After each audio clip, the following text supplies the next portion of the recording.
Hi,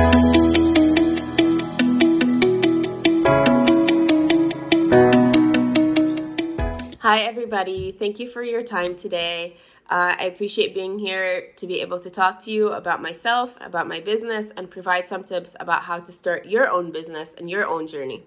So to start off, I'm going to tell you a little bit about myself. So my name is Neda. I grew up in a refugee camp near Ramallah called Amari, and I am the oldest of 8 kids. I have long been a dreamer, and I always aspire to have a great life and be able to do something amazing with my life.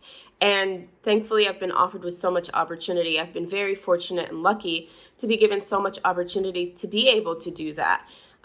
Consider myself very fortunate, and I owe so much of my success and so much of the beautiful journey that I've had to Amideast. I actually started in 7th grade. I went to a summer camp called Discovery Camp near my refugee camp that was being held by Amideast. And since then, doors have opened for me. They've allowed me the opportunity to explore and dream of something bigger, dream of something more. And Amideast has quite literally changed my life.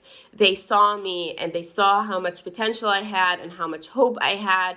And they fed it, and they really believed in me. And I want to thank especially Steve, because he has always seen me and he has always believed in me, and he opened doors for me. And I wouldn't be here if it weren't for him and for Amideast, for providing not just me but Palestinian refugees with the opportunity to be seen, to be heard, to be given the opportunity to learn English, to go to these summer camps, to experience just a little bit of normalcy in our childhood. So I feel very fortunate to be given so much opportunity. And today I want to give you some tips about how I started my small business in the US. So I came to the US in 2011, and I went to Mount Holyoke College. I received a full scholarship thanks to Amideast, and I was given the opportunity to go to one of the best colleges in the US and pursue an education.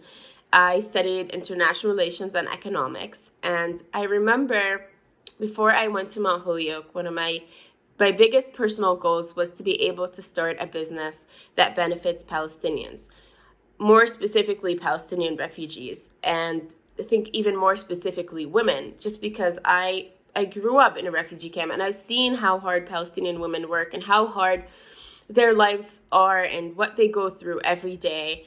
And I've always been amazed by the art and the beauty inside Palestinian women. I feel they were never truly seen. So I wanted to start a business that's dedicated to them. And thankfully, last year, or actually 2 years ago now, since the first day of the year, I started my business in July of 2020.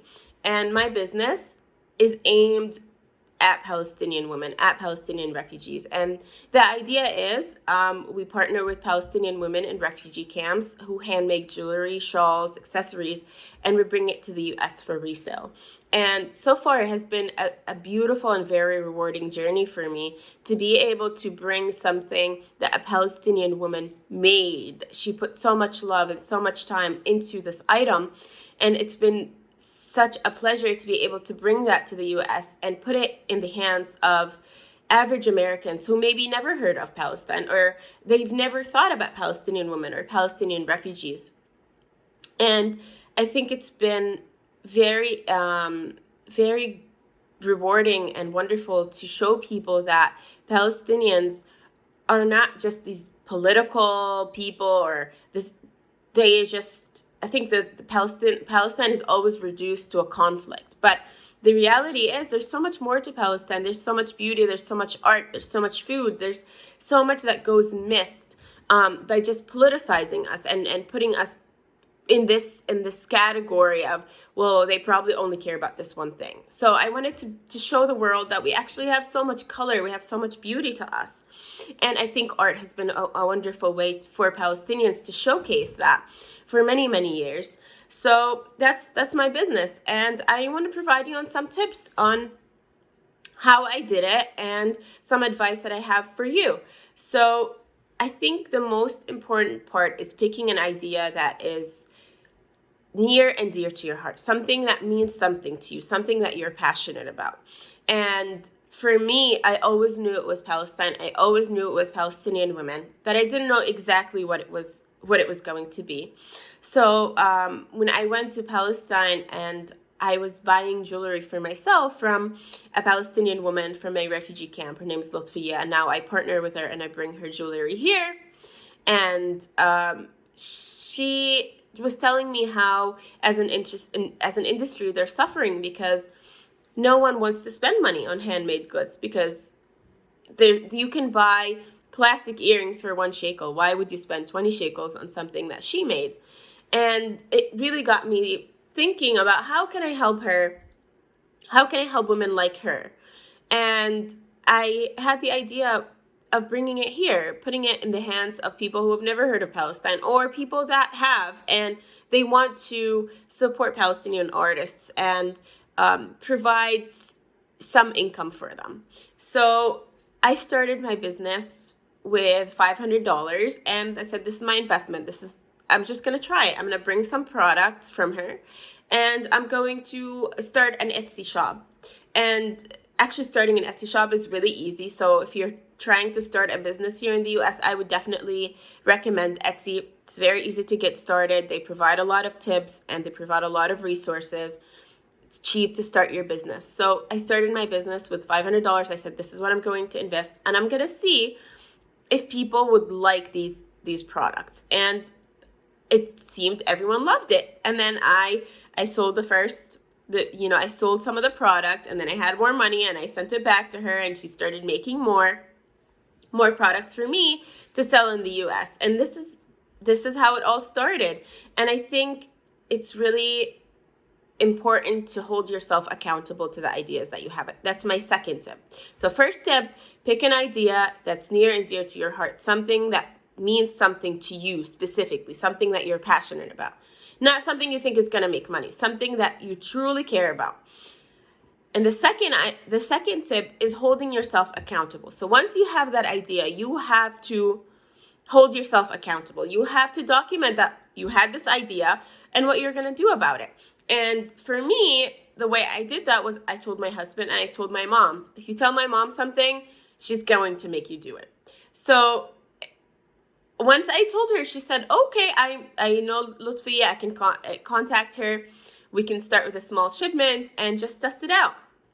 So the second thing is holding yourself accountable to whatever idea you have, whatever you want to do, you're going to have to make yourself do it. And for me, I struggle with self-doubt. I think everyone does, especially when you have an idea, a new idea, and you don't know if it's going to be successful. And I think you should just take a chance on yourself. Start with something small, make yourself do it. Tell the people around you who can hold you accountable if you can't hold your own self accountable. So that's the second point. The third tip that I have is make sure you differentiate your product, because I'm selling a pair of earrings for $20, for example, but you can buy a pair of earrings for $3 at Walmart. You don't have to spend that kind of money for a pair of earrings, or you don't have to spend $70 for a shawl. So for me, the most important tip that I have is make sure people know the story of what you're selling. Whatever your idea is, people have to know the story. And how I did that was I told people this is the name of the person that made this product. This is where they live. This is how long an item takes them to make. So usually I write cards saying, these earrings were made by Lutfiya from Amari Refugee Camp. This is how long this item takes her. And she makes everything out of her house. She melts the metal. She molds it. It's all made with love. And it takes so much love and so much work and so much artistry to make these items. And I think people need to know that, because if people understand the story of your product, they're more willing to support your cause and support your business. So that's how I built awareness about my business. Another thing that's been really useful for me is putting these women's faces and names to their products, because they're not just, an artist from a refugee camp somewhere. I want these women to be seen, not just through their art, but they should be recognized for their name. These are not my products. I don't make them. I just sell them. They should be recognized for all the work that they do. If a pair of earrings takes an hour to make, people who are buying it should know that. They should know that this product has gone through a lot of different stages, and it was made by someone who lives in a refugee camp and whose livelihood depends on you supporting their product and their business. So that's my third tip. One more tip is testing the market. So when I first started this business, like I said, I only invested $500. I brought a different variety of products, the stuff that I usually love and buy for myself. And I saw what people wanted. I posted on Facebook. I saw what kind of stuff my friends liked, if they had any recommendations. And very quickly, I started this business during COVID. So very quickly, I saw people were interested in masks. So what I did was I started experimenting with ideas. So I talked to an artist in Ramallah, and I told her to make me 4 or 5 masks, and this was very new. So there was no mask on the market yet with tatreez on it. So she made me a few masks. We tested those out. They sold. So then I started working with a small shop in Hebron that employs Palestinian refugees, and they started making me masks. And then we tested a few styles, and they sold. And then we ordered more. So I think it's really important to see what your market is and what they're looking for. And you have to be able to adjust your business to meet the needs of what people want. And with COVID, masks became the largest part of my business, is selling masks, because people want something that reminds them of home. People want something that's handmade, that is made in Palestine, that is made by Palestinian women.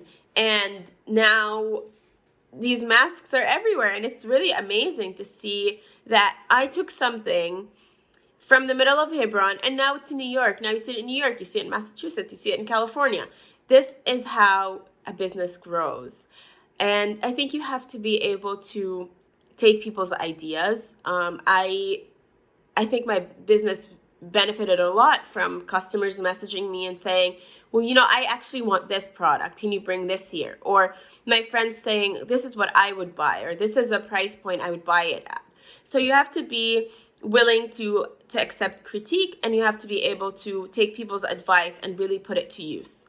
So that's my 4th tip. And my last tip is to trust your gut. I think for me, it's really hard to not doubt yourself, not doubt your ideas, or really question it more than you need to.